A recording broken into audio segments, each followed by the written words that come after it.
Ce matin, le palais de justice a été le théâtre d'une prestation de sermon peu ordinaire, mettant en scène 3 nouveaux acteurs de l'inspection générale de l'État.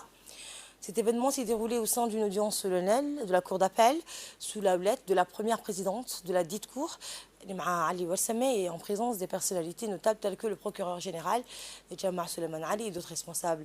Ces 3 fraîchement nommés inspecteurs d'État ont été désignés par un décret présidentiel daté du 15 juin dernier. Leur nom est désormais inscrit au tableau de l'IGE et ils répondent respectivement au nom de Amira Abdelrachid Idriss, Mohamed Ibrahim et Moubarak Mohamed Ibrahim.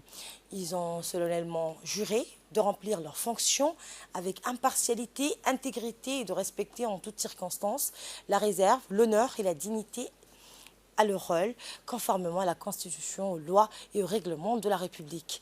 Il est important de rappeler que l'Inspection générale de l'État a pour mission de veiller à la promotion de la bonne gouvernance, de la transparence, de la gestion saine des affaires publiques, ainsi que de lutter contre la corruption, tout en cherchant à optimiser les pratiques au sein des organisations publiques.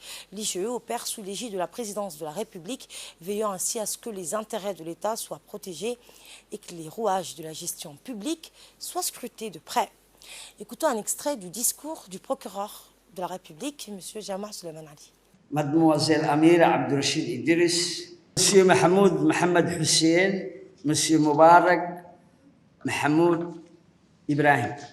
Les jeunes récipiendaires ont été nommés par décret présidentiel en date du 15 juin 2023, inspecteurs d'État au sein de l'Inspection générale de l'État. Madame la Présidente, comme c'est souvent le cas dans les métiers d'autorité ou régaliens, la prestation de serment est un moment important lorsque la loi le prévoit pour ce genre de métiers. Comme dans d'autres métiers, en tant qu'inspecteur d'État, la loi prévoit plusieurs conditions pour arriver à ce stade-là. Le plus important sont, d'abord, pour arriver à être nommé inspecteur d'État, vous devrez avoir un minimum universitaire, en jurant de remplir fidèlement vos fonctions dans le respect de la Constitution et des lois. Vous avez fait un processus des études universitaires. Vous avez ensuite été nommé par décret par le président de la République de Djibouti et vous allez prêter serment devant la cour d'appel.